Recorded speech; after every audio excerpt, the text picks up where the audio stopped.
இப்போது நாங்கள் எமது பயிற்சியினரின் முக்கியமான ஒரு அமர்வில் அமர்ந்திருக்கிறோம். டாக்டர் பேராசர் அப்துல்லா அவர்களுடைய வகுப்பு இப்போது நடைபெற இருக்கிறது.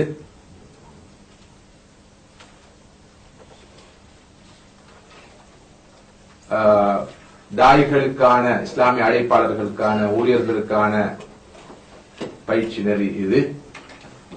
தாயிகளின் அறிவு, திறன், மனப்பாங்கு, செயற்பாடு இவற்றை இலக்காக கொண்டு அவருடைய அறிவை வளர்க்க வேண்டும், திறன்களை விருத்தி செய்ய வேண்டும், அவருடைய மனப்பாங்கில் மாற்றம் கொண்டு வரப்பட வேண்டும், அவர்கள் செயல் வீரர்களாக மாற வேண்டும் என்ற அந்த இலக்குகளை அடையும் நோக்கத்தோடு இந்த பயிற்சி நெறி ஒழுங்கு செய்யப்பட்டிருக்கிறது.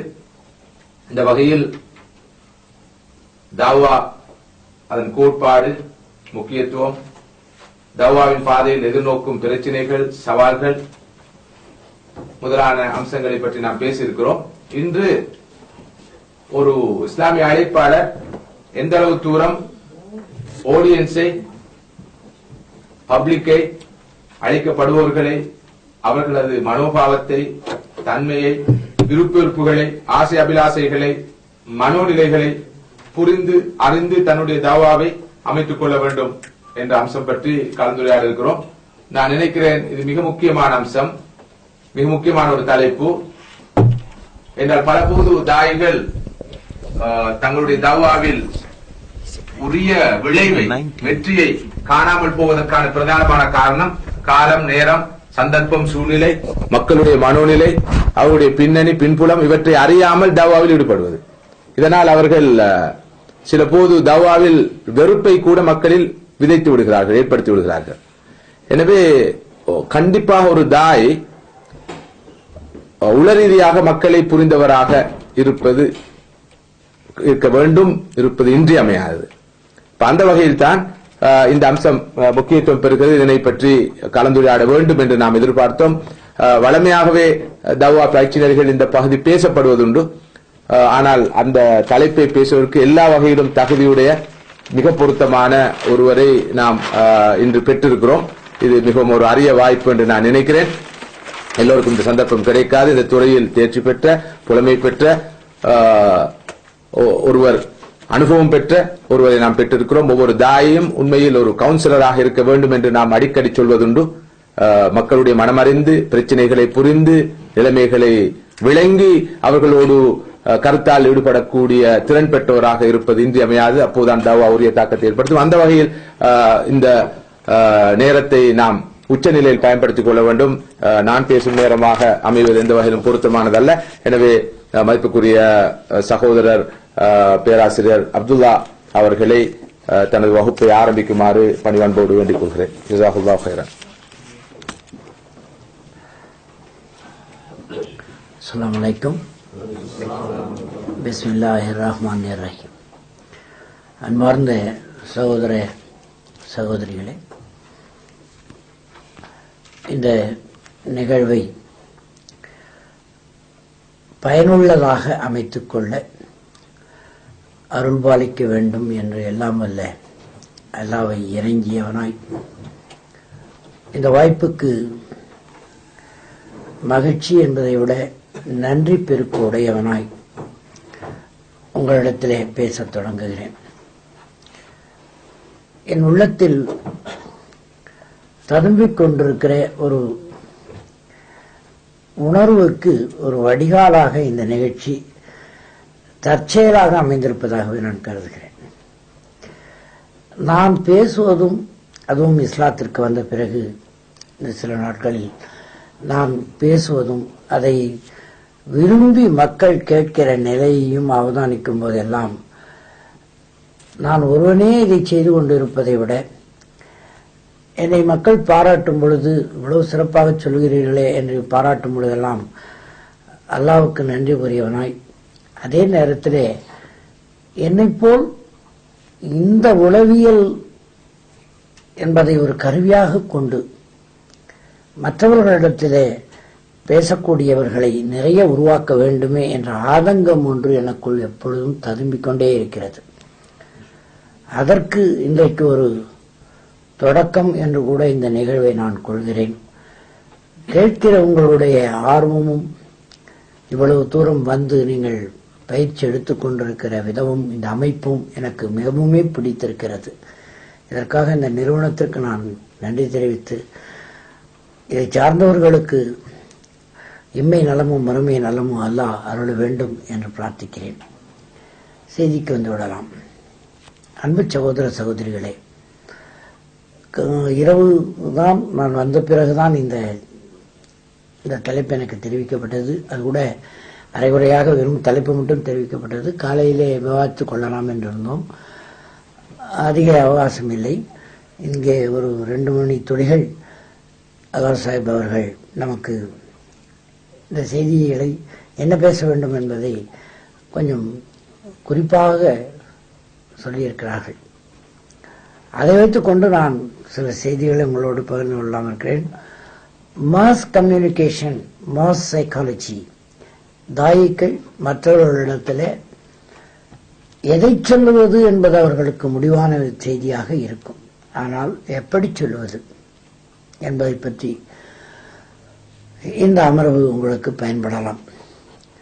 எதை சொல்ல வேண்டும் என்று முடிவெடுத்துக் கொள்ளுகிறீர்கள் என்றாலும் எந்த நேரத்தில், யாரிடத்தில், எந்த சூழ்நிலையில், எந்த நோக்கத்தோடு நாம் இதை சொல்லப் போகிறோம் என்பதிலே ஒரு வரையறுக்கப்பட்ட தெளிவு நம் மனத்தில் இருக்க வேண்டும்.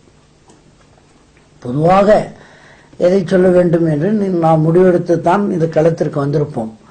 ஆனால் குறிப்பிட்ட சந்தர்ப்பத்தில், டைம் செக்மெண்ட் என்று சொல்லலாம், ஒரு 5 நிமிடம் நாம் பேசப் போகிறோம் என்றால், 10 நிமிடம் பேசப் போகிறோம் என்றால், 20 நிமிடம் பேசப் போகிறோம் என்றால் உடனே ஒரு சிலபஸ் தயாரித்துக் கொள்ள வேண்டும். எதை பேசப் போகிறோம், எந்த பயன் கருதி பேசப் போகிறோம், யாரிடத்தில் பேசப் போகிறோம், அவர்கள் இதை எப்படி எதிர்கொள்வார்கள், அவர்களின் எதிர்வினைகள் என்னவாக இருக்கும் என்று பெருமளவு யூகித்து தயாரித்துக் கொண்டு நிற்பது சாலச் சிறந்ததாகும். ஏனென்றால் உங்களுக்கு தெரியும், நம் வாழ்க்கையிலேயே நாம் அனுபவித்திருக்க முடியும். ஒரு 30 ஆண்டுகளுக்கு முன்னாலே ஒரு வயது முதிர்ந்த பெரியவர், ஒரு 50 வயது 60 வயது, அப்பொழுதெல்லாம் 50 வயதே பெரியவர் என்று சொல்வார்கள். அந்த 50 வயது பெரியவர் ஒன்றை சொன்னால் ஏன் எதற்கு என்று கேட்காமல் நம்புகிற ஒரு மனநிலை 30 ஆண்டுகளுக்கு முன்னாலே இருந்ததை நான் அவதானித்திருக்கிறேன். எல்லாத்துக்கும் கேள்வி கேட்டுக்கொண்டு உள்ளே புகுந்து ஈரை பேனாக்கி, பேனை எருமாடாக்கி, எருமாடி பெருமாடாக்கி, பிரித்து பிரித்து பார்க்கிறது, அதுக்கு எதிர்கேள்வி போடுகிறது என்ற ஈனத்தனம், இதை கடுமையான சொல்லை நான் பயன்படுத்துவதற்கு மன்னிக்க வேண்டும். இதில் இன்னும் ஒரு பெருமை காண்கிறோம். இப்பொழுது இதுக்கு கேட்டால் இதுக்கு அறிவென்று பெயர் வேற வச்சுக் கொள்கிறோம், பெரிய அறிவாளிகள் என்று. முன்னம் இருக்கிறவர்கள் சொல்லுகிற செய்திகளை அவர்கள் அனுபவபூர்வமாய் உணர்ந்துதான் சொல்லியிருப்பார்கள். If my father says anything, he is 100% right. That was my thought. எனக்கு அந்த எண்ணம் இருந்தது. அப்பா சொன்னா எப்படி தப்பா இருக்கும் என்று. ஆனால் இப்ப அப்பா இல்லை, அவங்க அப்பா சொன்னாலே கேட்கறதுக்கு யாரும் தயாரா இல்லை. எதை சொன்னாலும் தங்கள் மனநிலையில் எதையோ வைத்துக் கொண்டு முன்முடிவை எடுத்துக்கொண்டு பார்க்கிற பழக்கம் எல்லோரிடத்திலும் வந்துவிட்டது. அது நாளொரு மேனியும் பொழுதொரு வண்ணமாய் வளர்ந்து கொண்டே இருக்கிறது. கணவன் மனைவிக்குள்ளே, தந்தைக்கும் தாய்க்கும் இடையிலே, அதாவது பிள்ளைகளுக்கும் இடையிலே, ஆசிரியருக்கும் மாணவருக்கும் இடையிலே, தொழில் செய்கிற இடத்திலே முதலாளிக்கும் தொழிலாளிக்கும் இடையிலே, நண்பர்கள் இடத்திலே, யாரை எடுத்துக்கொண்டாலும் நீ என்ன சொல்றது, நான் என்ன கேட்கறது, நீ சொல்லு, ஆனா நான் அதை அப்படி எடுத்துக்க மாட்டேன், நான் வேற மாதிரி அதை எடுத்துக்குவேன் என்கிற முன்முடிவோடு தயார் நிலையில் இருக்கிறார்கள் என்பதை நீங்கள் அவதானித்துக் கொள்ள வேண்டும். இங்கே இருந்து நாம் ஆரம்பிக்கலாம். இந்த முன்முடிவை நீங்கள் எப்படி எதிர்கொள்வீர்கள்?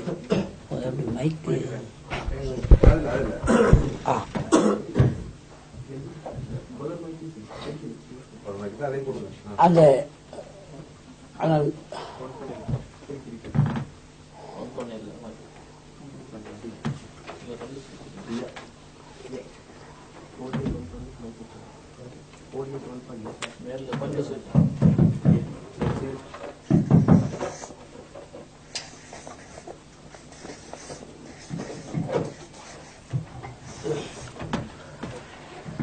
நாம் ஒரு செய்தியை சொல்ல கேட்கணும்னு நினைக்கிறேன். ஆனா இது வேணுமோ பதிவுக்கு இதெல்லாம் இல்லாமலே பேசணும். இவ்வளவு பேர் தானே இருக்கிறீங்க. ரெக்கார்டிங் வருமா? இல்ல, எனக்கு ரெக்கார்டிங் பிரச்சனை. ஓகே, இப்படி சும்மா பேசலாம். எல்லாருக்கும் கேக்குது தானே நம்ம குரல். இங்க இருந்து இல்ல, நம்ம இங்க இருந்து பேசலாம், சென்னைக்கே பேசணும்ல.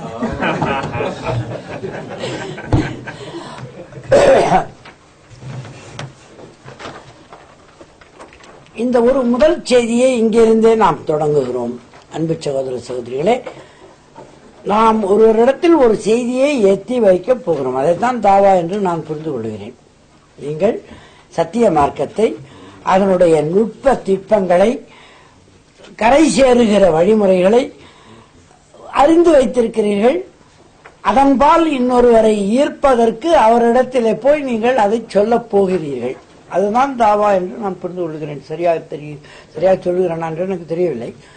நாம் ஏற்றுக்கொண்ட சத்திய மார்க்கத்தை, அந்த சுவையை, அந்த ருசியை மற்றவர்களும் பயன்படுத்திக் கொள்ள வேண்டும். அவர்கள் நரக நெருப்புக்கு அஞ்ச வேண்டும் என்று அவர்களுக்கு எத்தி வைப்பதற்காக சொல்கிறோம். அவர்களை ஈர்ப்பது, இதாயத்து தருவது இறைவன் என்பதை புரிந்து கொண்டாலும் கூட நம் பணியை நாம் செவ்வனே செய்ய வேண்டிய கடமை நமக்கு இருக்கிறது என்பதனாலே நாம் எத்தி வைக்கிறோம் என்று புரிந்து கொள்ளுகிறோம் என்று வைத்துக் கொள்ளுங்கள். இப்படி நாம் சொல்ல போகும் பொழுது நாம் எதிர்கொள்ளுகிற முதல் தாக்குதல் முன்முடிவுகளிலே இருந்து வரும். அவர்கள் எடுத்து வைத்திருக்கிற முன்முடிவுகள். அதற்குத்தான் சொன்னேன், அந்த கேரக்டரைசேஷன். இப்பொழுது இது என்ன ஆகி இருக்கிறது என்றால், ஒரு 30 ஆண்டுகளுக்கு முன்னால் நாம் ஏதாவது சொன்னால் சரியாகத்தான் இருக்கும்.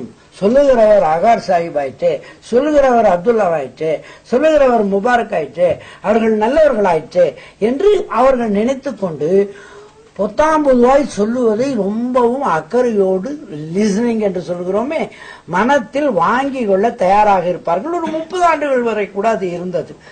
ஆனால் இந்த 30 ஆண்டுகளில் என்ன நடந்திருக்கிறது என்பதுகளிலே இருந்து என்று பார்த்தால், நான் அவதானித்திருக்கிற கணக்கை சொல்லுகிறேன். விஞ்ஞானம் ஒரு பக்கம் தலைக்கட்டில்லாமல், அப்படியே கட்டுப்பாடு இல்லாமல் முன்னேறி கொண்டே போகிற அந்த வேகத்தில் ஊடகங்களுக்குள்ளே இப்பொழுது முதலெல்லாம் இந்த செல்போன் என்பது கற்பனை கூட செய்து பார்த்திருக்க முடியாது. 30 ஆண்டுகளுக்கு முன்னாலே போலீஸ்காரர்களும் ராணுவத்தினரும் தான் இந்த மாதிரி ஏதோ உண்ட கையில வச்சுக்கொண்டு வாக்கி டாக்கி என்று கழிச்சு கொண்டிருப்பாங்க. ஓவர் என்று பேசிக் கொண்டிருப்பார்கள். இப்படி ஆளாளுக்கு ஓவரா பேசுவாங்கன்னு நம்ம அவர்கள் அப்போ ஓவர்னு சொல்லி நிறுத்தி விடுவோம். ஒரு வார்த்தையை சொல்லிவிட்டு ஓவர், அந்த பக்கம் கேட்கிறவர் அதை சொல்லிவிட்டு ஆமாம் இங்கதான் நிக்கிறேன் ஓவர் என்று காத்து கொண்டிருப்பாங்க. இவ்வளவுதான் கதை இருந்தது.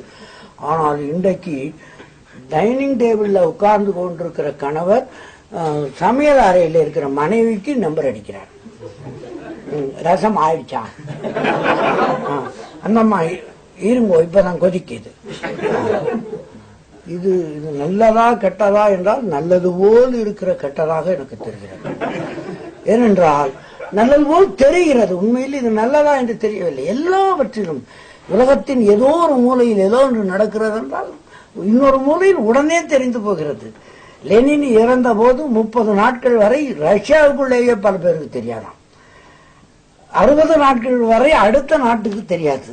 90 நாட்களுக்கு பிறகுதான் உலகத்தில் ஆமா லெனின் இறந்துதான் போனாராம் என்று தெரிந்தாராம். இன்றைக்கு அப்படியா, இறக்க போறதுக்கு முன்னாலேயே தெரிந்து போகிறது அவர் இறந்து போறாரு. இந்த அளவுக்கு ஊடகங்கள் மக்களை விஞ்ஞானம் ஊடகம் தயாரித்து வைத்திருக்கிற நிலையில் அறிவின் உச்சியில் நிற்பதாய் ஒரு ஆணவம் எல்லார் மனத்திலும் இடம் பெற்றிருக்கிறது. இதை குறிப்பாக கவனித்துக் கொள்ளுங்கள். தாங்கள் அறிவின் உச்சியில் நின்று நிற்பதாய் மனத்திற்குள்ளே அவர்கள் மனத்தில் ஒரு நிலைப்பாடு ஏற்பட்டிருக்கிறது. நிலைப்பாடு, அறிவின் உச்சியில் நிற்கிறோம் என்று எல்லோருக்கும் மனத்தில் ஒரு நிலைப்பாடு இருக்கிறது. மனத்துக்குள்ளே எல்லோருக்கும் என்று சொல்வது எல்லோருக்கும் தான். சின்னவர்கள், பெரியவர்கள், பணக்காரர்கள், ஏழைகள் என்ற வேறுபாடு எதுவும் இல்லாமல் எல்லோருக்கும் இந்த நிலைப்பாடு மனத்தில் இருக்கிறது. கவனியுங்கள், அதன் செயற்பாடாகத்தான், அதன் வெளிப்பாடாகத்தான் முன்முடிவு ஏற்பட்டு விடுகிறது மனத்திலே. ஒருவர் வந்து எதை சொன்னாலும் அவர் சொல்லுவது சரியாக இருக்கும் என்று ஒரு ஜெனரலா ஒரு ஹைப்போதிசிஸாக கூட கருதுவதற்கு யாரும் தயாராக இல்லை. என்ன தப்பு சொல்லுவீங்கன்னு பார்த்துக்கிட்டே இருக்கிறது. நீங்க எதை சொல்ல வந்தாலும் எங்க பிழை விடுவீங்க, எங்க தப்பு பண்ணுவீங்க, எங்க உங்களை மடக்கலாம், நீங்க சொல்றத கேட்டுக்கிறதே இல்லை. அன்றைக்கு ஒரு நிகழ்ச்சியில நீங்கள் பார்த்தீங்க, நம்ம மாநாட்டில் ஒரு தம்பி ஏதோ ஒரு கேள்வியை கேட்டு விட்டார். நான் பொறுப்பா ஐயோ பாவம் கேட்டு விட்டாரே என்று ஆராய்ச்சி பதிலாக அளந்து சொல்லிக் கொண்டிருக்கிறேன். அவர் பாட்டுக்கு மைக்க திருப்பி வாங்கிக்கிட்டு என் பதிலை கேட்காமலே மறுபடியும் கேள்வி எழுப்பினார். நான் கூட கொஞ்சம் கோபப்படுகிற அளவுக்கு நடந்து கொண்டார் என்பதை பார்த்தவர்கள் அவதானிப்பீர்கள். ஞாபகம் இருக்கு உங்களுக்கு, இந்த மாநாட்டில் நடந்தது. நல்ல விதமாக நிகழ்ச்சி போய்கொண்டே இருந்த போது அந்த தம்பி குழப்பி விட்டு யாருமே என்ன நடந்ததுங்கிறதே மறக்கிற மாதிரி செஞ்சுட்டார். அதுதான் உதாரணமாக எடுத்துக்கொள்ளுங்கள். இது எல்லோருக்குமே வந்து விட்டு இருக்கிறது. நீங்க என்ன சொன்னாலும் சரி, நான் சொல்றதுக்கு பதில் சொல், எனக்கு தெரியும் என்கிற முன்முடிவு வருகிறது. இந்த முன்முடிவு எத்தனை விதமாய் இருக்கிறது என்பதுதான் சைக்காலஜி. கவனியுங்கள், அவர்கள் ஆணவத்தின் உச்சியிலே, அறிவின் உச்சியிலே நிற்பதால் மனத்தில் ஒரு நிலைப்பாடு இருப்பதுதான் முன்முடிவை தூண்டுகிறது என்று சொல்லுகிறேன். இதை புரிந்து கொள்வீர்கள். இந்த முன்முடிவு 5 விதமாக பிரித்துக் கொள்ளலாம். இந்த முன்முடிவு 5 விதமாக இருக்கிறது. என்ன முன்முடிவு 5 விதமாக இருக்கும் மனத்தளவிலே என்று பார்த்தால், முதலில் ஒரு முன்முடிவு, நீங்கள் சொல்ல வருகிற செய்தி எதுவும் எனக்கு தேவையில்லை.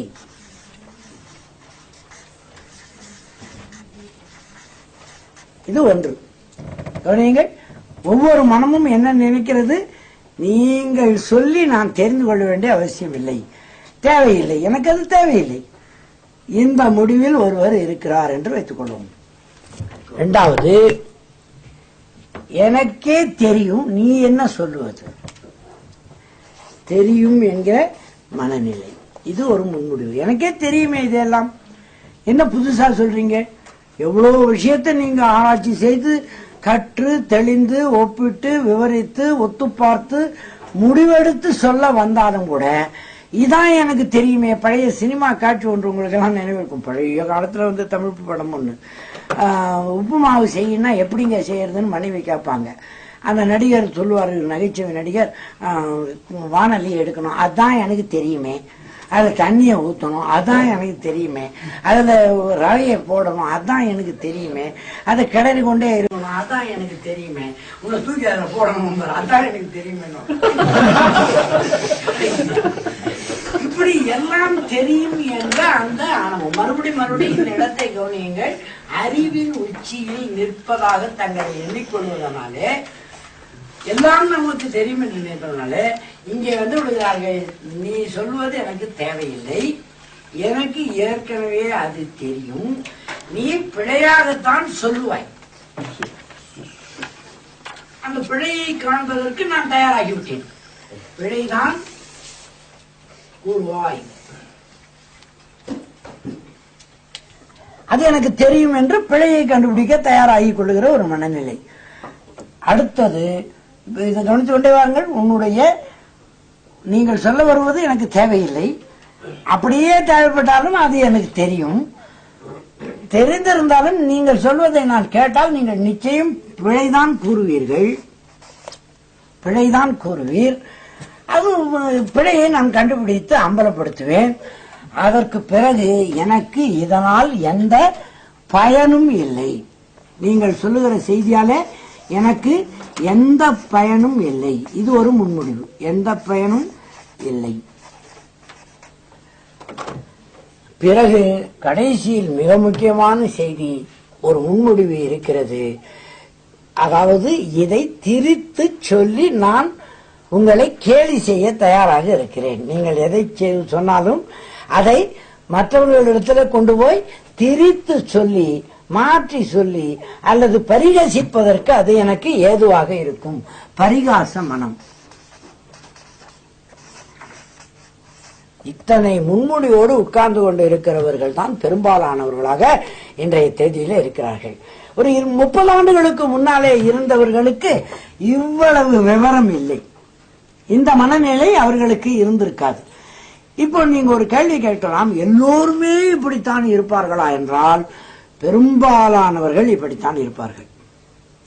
விதிவிலக்குகள் இருக்கலாம், சில பேர் ரொம்ப அடக்கமாக இதெல்லாம் இல்லாதவர்களாக இருப்பார்கள். ஆனால் நாம் எந்த செய்தியை கொண்டு போனாலும் இப்படி இருப்பவர்கள் தான் பெரும்பாலும் இருப்பார்கள். மீண்டும் சொல்லுகிறேன், கவனியுங்கள்.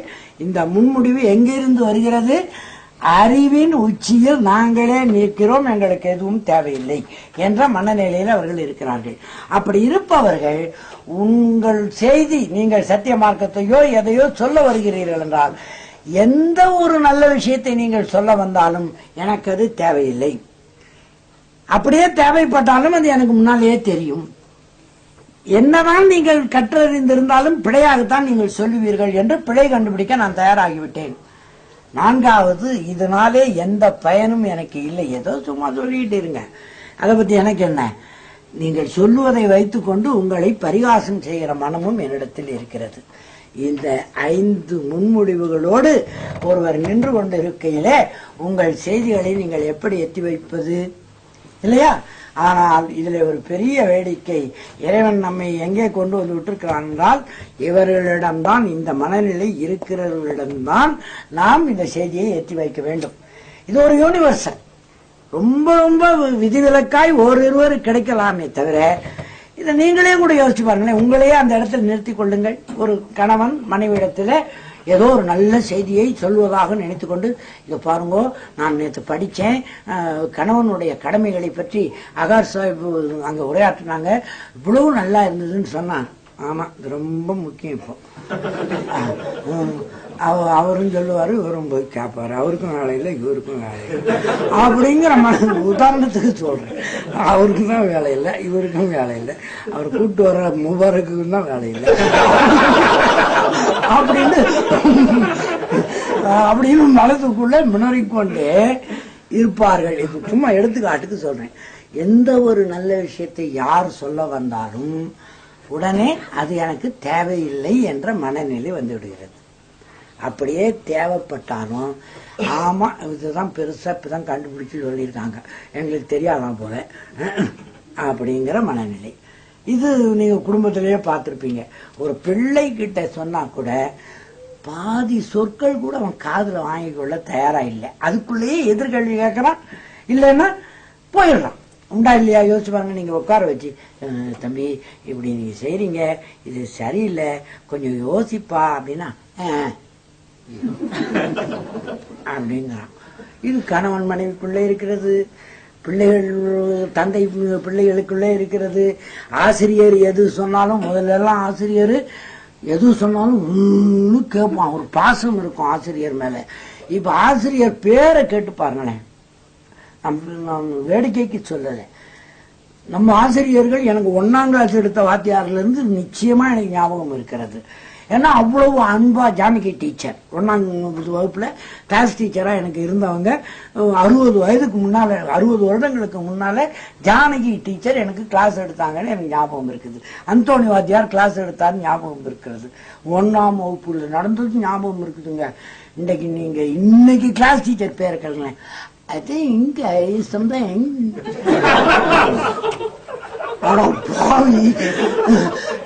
வாத்தியார் தெரியாதா? என்ன காரணம்னா, they have not built a mind relationship with the teacher.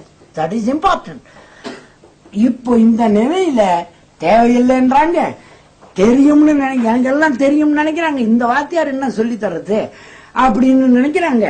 1526 Babur வந்தாருன்னா ஏன் அதுக்கப்புறம் வந்திருக்க மாட்டாராங்கிறான். எதை கேட்டாலும் அதுக்கு எதிர் நிலை இருக்கிறது. பிழைதான் கூறுவீர்கள் என்ற முன் அனுமானம் இருக்கிறது. எந்த பயனும் இல்லை என்கிற நிலை இருக்கிறது. முடிந்தால் இதை கொண்டு போய் பரிகாசம் செய்யலாமா என்ற நிலை இருக்கிறது. அல்பகராவில் நீங்கள் கட்டாயம் படித்திருப்பீர்கள். அவர்கள் உங்களிடம் பேசும்பொழுது உங்கள் பக்கம்தான் இருக்கிறேன் என்று சொல்லுவார்கள். அந்த பக்கம் போய் காவிரர்களுடன் சேர்ந்து கொண்டு நிராகரிப்பாளர்களோடு சேர்ந்து கொண்டு சும்மா அவர்களை திருப்திப்படுத்துவதற்காக பேசணும், கிண்டல் பண்றதுக்கு பரிகசிப்பதற்காகத்தான் அவர்கள் பக்கம் அது இறைவனை நம்புவதாக நாங்கள் சொன்னோம். ஆனால் அதெல்லாம் உண்மை இல்லை என்று அங்க பக்கம் பேசுவார்கள். நீங்கள் அவர்களுக்கு என்னதான் செய்தியை எத்தி வைத்தாலும் அது பயன்படாது என்று நீங்கள் கட்டாயம் நான் கேள்விப்பட்டிருக்கிறேன்.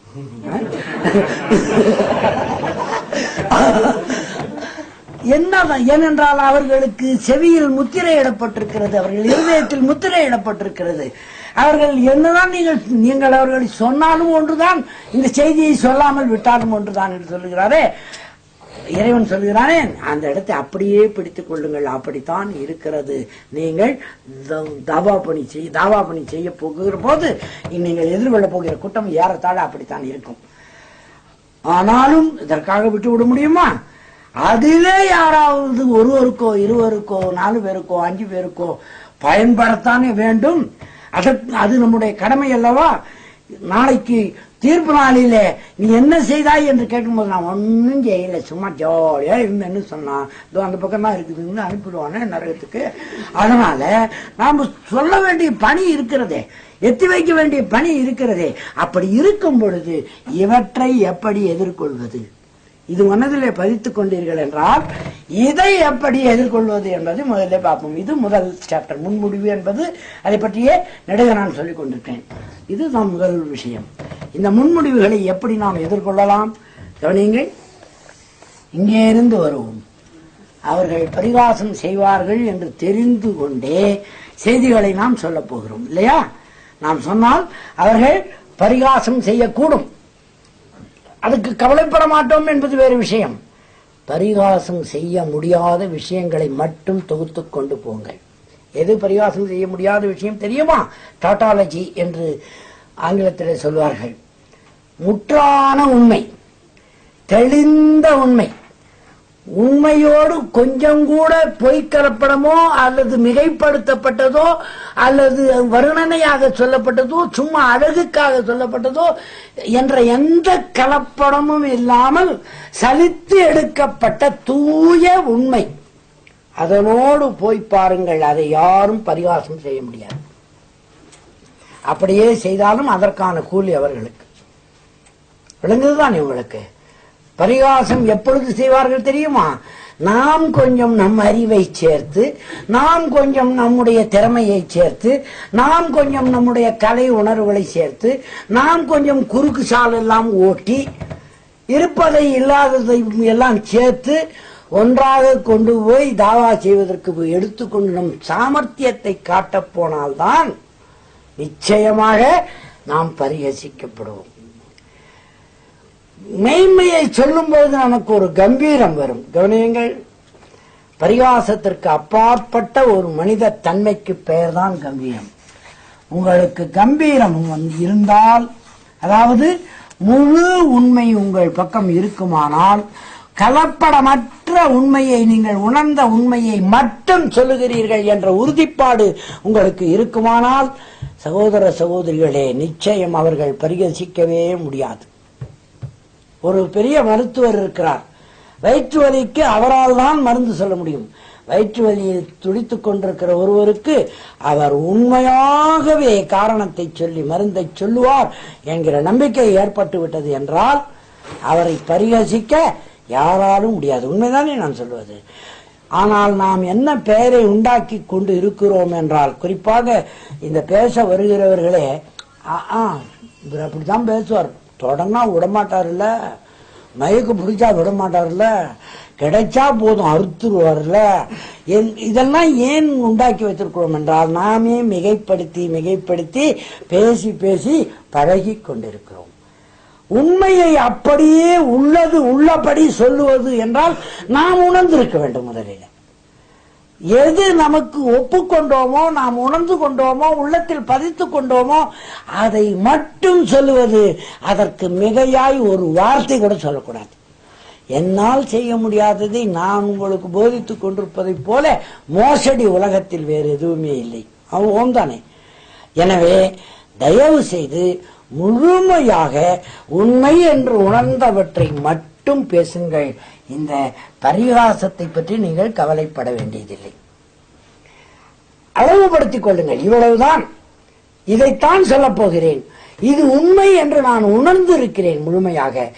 இப்பொழுது எங்கோ கேட்டதை சொல்லும் பொழுது நமக்கு இந்த உறுதிப்பாடு வருமா? யாரோ சொன்னதை திருப்பி சொல்லும் போது நமக்கு அந்த உறுதிப்பாடு வருமா? கேட்டிருக்கலாம், படித்திருக்கலாம், பார்த்திருக்கலாம், உணர்ந்திருக்க வேண்டும். இந்த திருக்குரானை படித்தவர்களிடையே நான் 2 பிரிவினரை பார்க்கிறேன். இவ்வளவு சீக்கிரம் அதை பார்த்து எல்லாரையும் பார்த்து விட முடியவில்லை என்றாலும் 2 வகையாக பார்த்திருக்கிறேன். திருக்குரானை அவர்களுக்கு ஓத தெரிகிறது, உட்பொருள் தெரியவில்லை என்கிற நிலையிலே சில பேரை நான் பார்க்கிறேன்.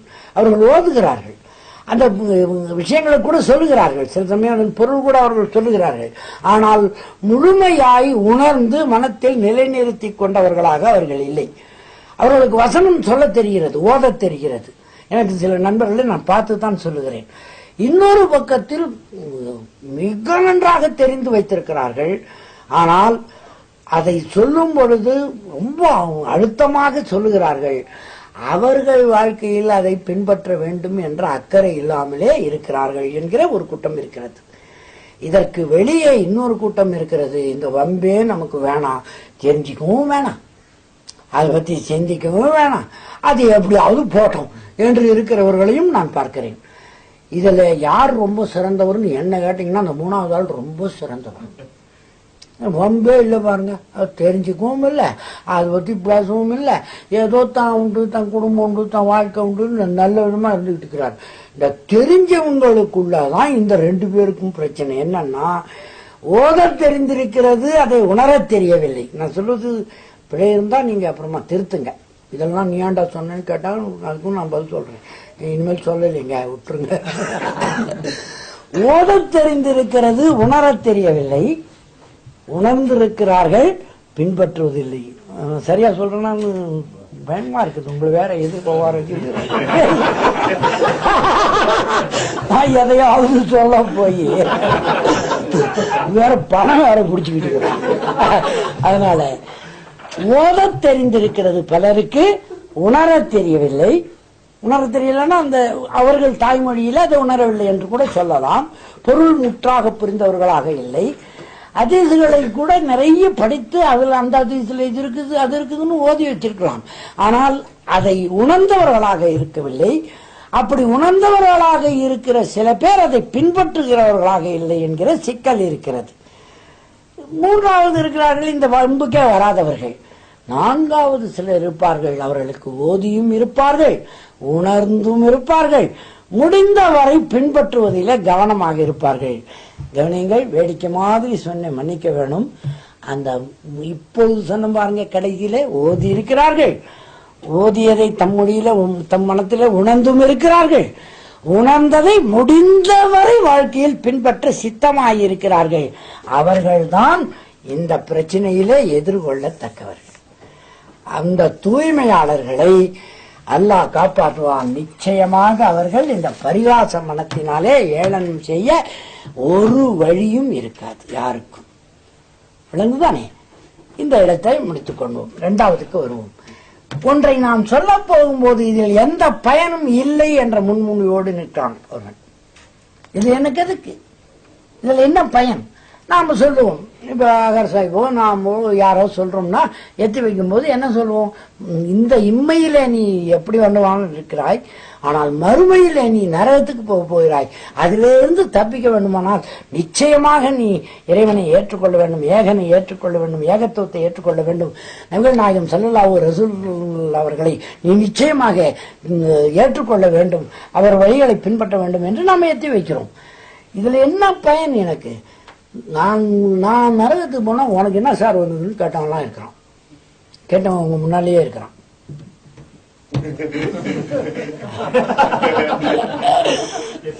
நான் நரகத்துக்கு போனா உனக்கு என்ன வந்தது? விடு, நான் போறேன். அந்த நரகம் இருக்குதா இல்லையானே எனக்கு தெரியல. அங்க அது இருக்கும் இது இருக்கும் ரொம்ப பயமுறுத்துற. வாப சும்மா ஜாலியா இருப்போம் அப்படின்னு ஹெடனிசம், சீக்கிங் ஹெடனிசம், பிளஷர்ஸ், ஹெடனிஸ்டிக் பிளஷர்ஸ், இந்த இம்மை உலகத்தின் இன்பங்களை வரம்பு மீறி துய்த்துக் கொண்டிருக்கிறவன் தான் மறுமையிலே பயனில்லை என்று பேசுவான் இல்லையா? அவனை அங்கிருந்து இங்கே இழுத்து வருவது என்பது கால்நடையாக சென்னையில் இருக்கிறவனை லண்டனுக்கு கூட்டிக் கொண்டு வருவதற்கு சமம். ஆமாதானே? கால்நடையா நடத்தி எப்படியாவது கூட்டு வந்துடுறேன்னா சென்னையில இருந்து லண்டனுக்கு எப்படி கூட்டிட்டு வர்றது ஒருத்தனை? முடியவே முடியாது. முடியாது என்பது உங்களுக்கு புரியுதில்ல? அவ்வளவு கடினமான வேலையை தாயிக்களே, சகோதர சகோதரிகளே, நீங்கள் ஏற்றுக்கொண்டிருக்கிறீர்கள். லண்டன்ல சென்னையில இருந்து ஒருத்தனை லண்டனுக்கு நடத்தியே கூப்பிட்டு வரான்னா எப்படி அது நடக்கிற கதையா? அது அவ்வளவு பெரிய வேலை. ஏன்னா பயன் இல்லை என்று நினைக்கிறான். இம்மை நலன்களில் வரம்பு மீறுகிறவன், குறித்து வைத்துக் கொள்ளுங்கள் மனது, இம்மை நலன்களில் வரம்பாக துய்ப்பதற்கு அனுமதி இருக்கிறது.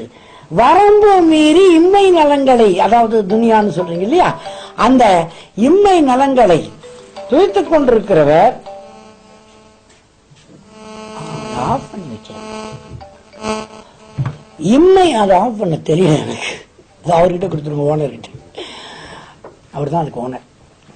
இம்மை நலன்களை வரம்பு மீறி துய்த்துக் கொண்டிருக்கிற குணம் உள்ளவன் மறுமை நலன்களை பற்றி, தீர்ப்பு நாளை பற்றி, சுவனத்தை பற்றி அடிப்படையாக கொண்ட இந்த செய்திகளை, சத்திய மார்க்கத்தை நீங்கள் சொல்ல போகும் பொழுது நிச்சயம் நிராகரிப்பான். அந்த சமயத்தில் என்ன செய்வது? அவனை அங்கிருந்து இங்க கூட்டிட்டு வரணும். அப்பொழுது நீங்கள் எதிர்கொள்ள வேண்டிய உங்கள் மனநிலையில என்ன வைத்துக் கொள்ள வேண்டும் என்றால், எனக்கு சொர்க்கமும் உனக்கு நரகமுமா? கவனியுங்கள், எனக்கு சொர்க்கம் உனக்கு நரகமா? அதை நீ வேண்டுமானாலும் ஒப்புக்கொள்ளலாம் சகோதரா, ஒருபோதும் என் மனம் ஒப்புக்கொள்ளவில்லை. அந்த மனநிலைக்கு வாருங்கள்.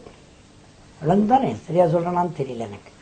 எனக்கு சொர்க்கம் என்றால் இறைவனை ஏற்றுக்கொண்டேன், அவனுடைய சட்டங்களை பின்பற்றுகிறேன்,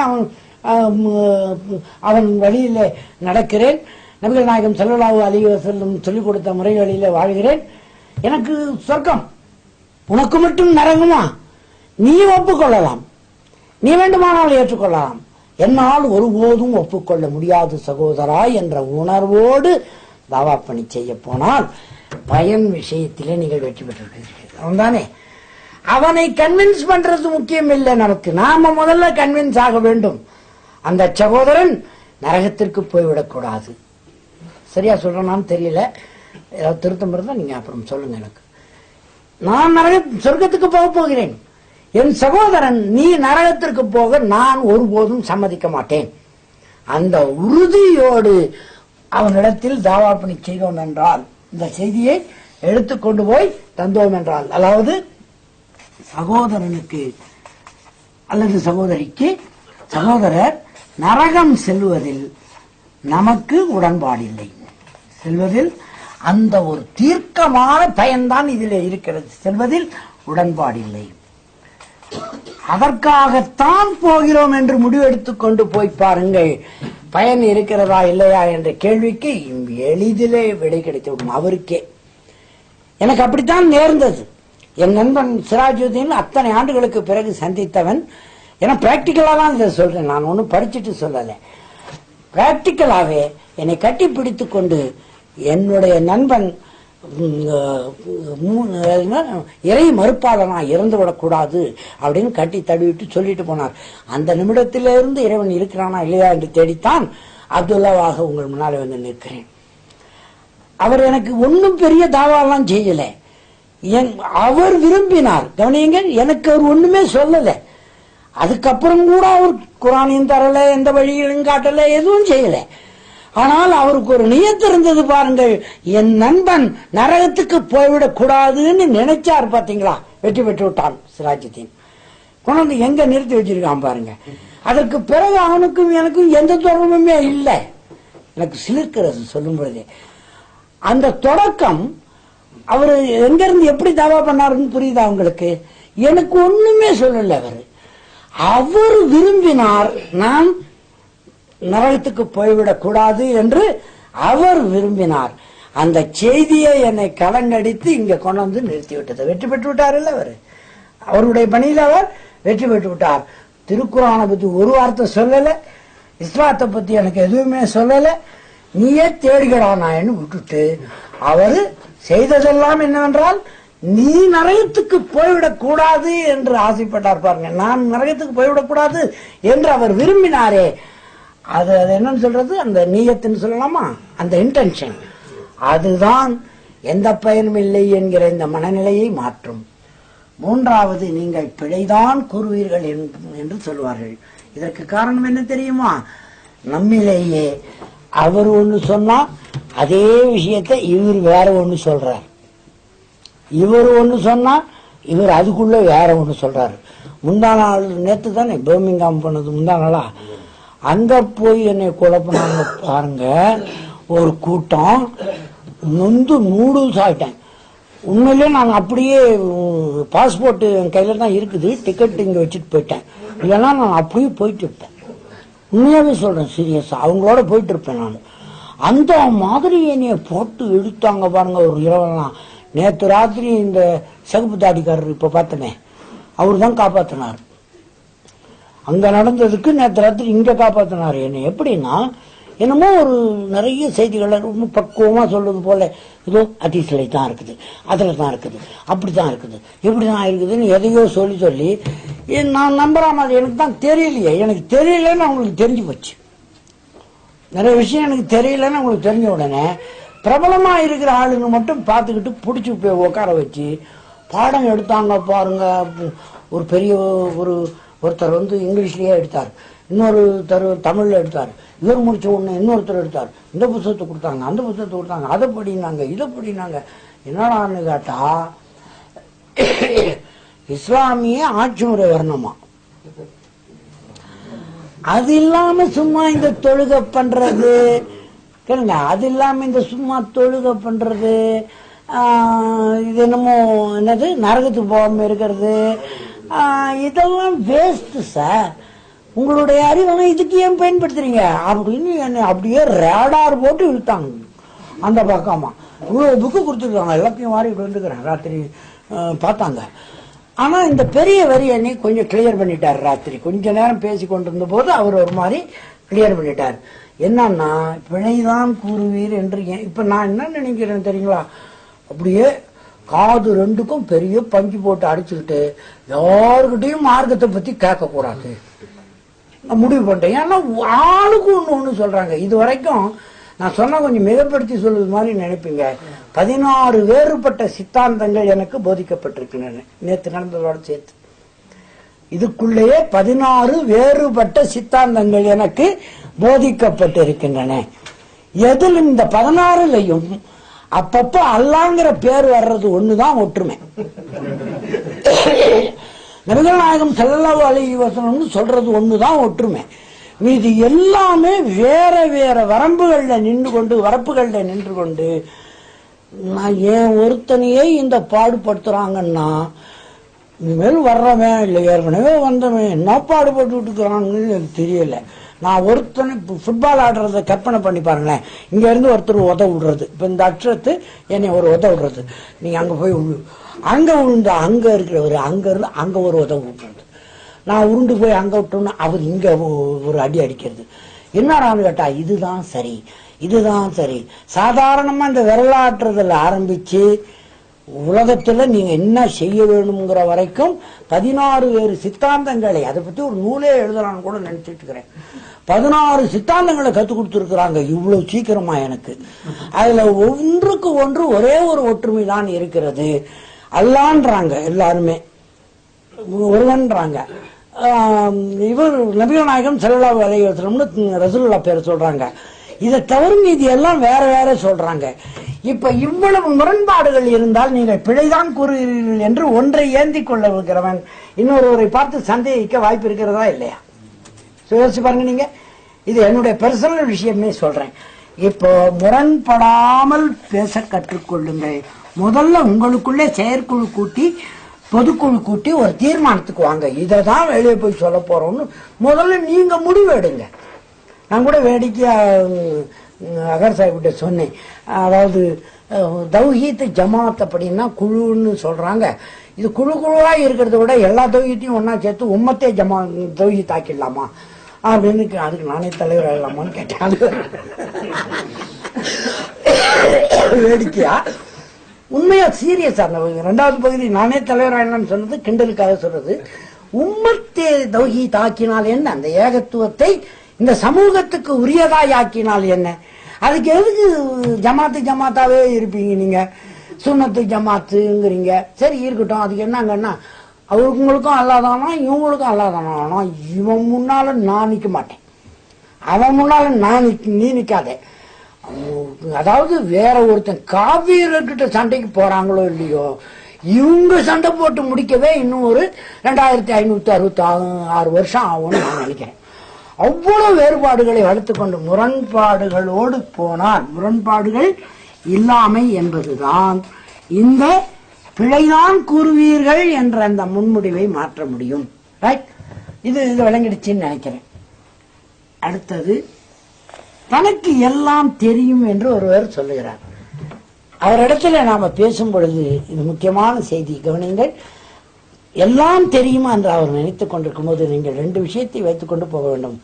எனக்கு தெரியாது, யாருக்கு சொல்ல போறவர், தாவா செய்ய போகிறவர், எனக்கு தெரியாது, உங்களுக்கு தெரிந்ததை கூறுங்கள் என்று கேட்கிற பொறுமை உங்களுக்கு இருக்க வேண்டும். விளங்குதானே?